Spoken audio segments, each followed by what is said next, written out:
François a parlé il y a quelques instants de l'aspect moral, spirituel de la fatigue, que c'est pas juste physique, mais ça atteint aussi notre âme, notre esprit. Et du temps de Jésus, justement, parce qu'on devient vulnérable lorsque on entre dans ce domaine-là.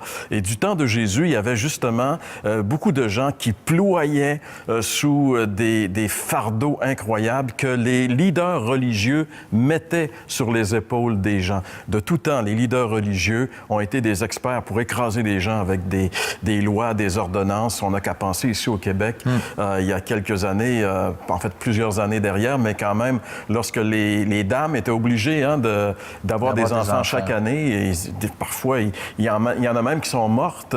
C'était une obligation religieuse, c'était un fardeau incroyable sur les épaules. Et ça, la religion, c'est ça souvent, hein? Ça écrase les gens. Et Jésus a vu du temps de son temps, il a vu ces gens qui étaient chargés, qui étaient fatigués et qui n'arrivaient pas à se soulager. Et voici ce qu'il leur a dit. On retrouve ces paroles dans l'Évangile selon Matthieu, chapitre 11, le verset 28. Jésus dit, « Venez à moi, vous tous qui êtes fatigués de porter un lourd fardeau, et je vous donnerai le repos. Prenez sur vous mon joug et laissez-moi vous instruire, car je suis doux et humble de cœur, et vous trouverez le repos pour vous-même. Le joug que je vous invite à prendre est facile à porter et le fardeau que je vous propose est léger. » La solution à cette fatigue qui écrase les gens de notre société se trouverait-elle dans la personne de Jésus qui nous invite à venir à lui? Comment est-ce que c'est possible que ce repos puisse arriver dans la vie d'une personne? D'abord, je pense que souvent dans nos systèmes, religieux ou non, on veut trouver finalement un point où est-ce qu'on se donne le droit d'arrêter. Je connais un ami qui demande même à son personnel, là, dites-moi que j'ai le droit d'aller en vacances.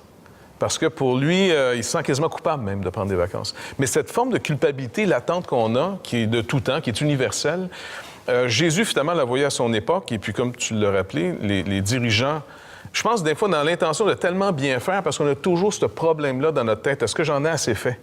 Est-ce que Dieu est satisfait? Est-ce que ma morale a atteint son but? Puis normalement, la personne peut répondre oui à ça. Dans toute la structure d'Israël, avec les fameux repos, les seuls qui se reposaient jamais, c'était ceux qui travaillaient au temple. Le temple marchait tout le temps. Et c'est pour ça que Jésus essaie de faire voir à ceux qui voulaient observer les commandements. Vous n'avez pas remarqué que les sacrificateurs et les prêtres transgressent la loi en faisant le service de Dieu. En voulant dire, écoutez, est-ce que vous comprenez finalement que vous y arriverez jamais par ce système? Ce n'était pas un système ou une alliance qui vous proposait d'atteindre un but qui dit, après, ça y est, tu peux te reposer. Vous ne pouvez pas y arriver. Fait que les gens, eux autres, ils ont oublié la promesse de Dieu qui était par pure grâce. Ils ont oublié que Dieu les avait délivrés d'Égypte par pure grâce. Il n'y avait pas de commandement avant, quand ils étaient en Égypte. Sur quelle base Dieu les a délivrés? Sur quelle base il a voulu les amener dans son repos? Sur la base, finalement, de son œuvre à lui. Mais ils l'ont perdu de vue. Donc, nous, dans notre mentalité, on cherche le repos comme ces gens-là. Et puis, comme on l'a vu, notre société, elle a beau avoir rejeté, finalement, les ordonnances de Dieu. Peut-être qu'ils étaient mal enseignés, peut-être qu'ils étaient mal compris, avec raison, peut-être, peu importe. Pour la nouvelle génération, on est quasiment totalement ignorant à se demander, bien écoute, il semble y avoir une réaction assez intense à tout ça. Mais les gens essayaient de devenir quelque chose. Ils voulaient dire, peut-être que là, je vais être accepté par Dieu si je meurs, parce que c'est une moyenne angoisse. Si tu meurs, as-tu rencontré les standards, les buts de cette vie? Aujourd'hui, on essaie de se donner un nouveau repos. On se dit, OK, on enlève Dieu, ça va peut-être me donner un repos, je finis dans la tombe. Fini, je vais mourir, j'existe plus, je vais rentrer dans un repos éternel. Mais les gens angoissent, c'est pas pour rien, parce qu'il y a quelque chose qu'on peut pas éteindre dans notre tête. Notre morale puis notre conscience opèrent 24 heures sur 24, au point que ça réveille des gens la nuit. Donc le Seigneur, finalement, les invite à lui. Il les invite à lui, contrairement aux Lévites. Le Lévite, il ne pouvait quasiment pas les inviter à lui parce que lui-même travaillait tout le temps. Fait que c'est comme si les gens ne s'arrêtaient pas en Israël pour dire, mais pourquoi Dieu nous a donné ces ordonnances?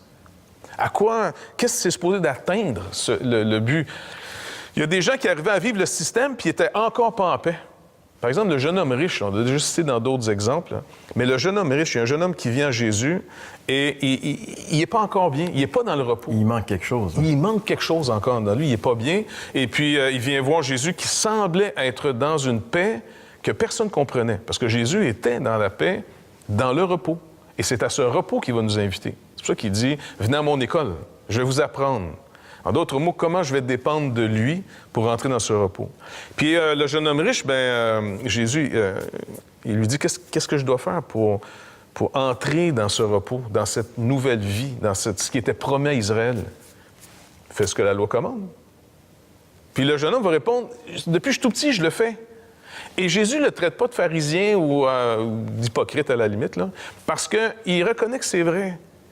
Il aime ce jeune homme. Alors, il va lui dire, tu veux être parfait? D'abord, vends tout ce que tu as, distribue-le aux pauvres, là, tu auras un trésor. Et 2, suis-moi.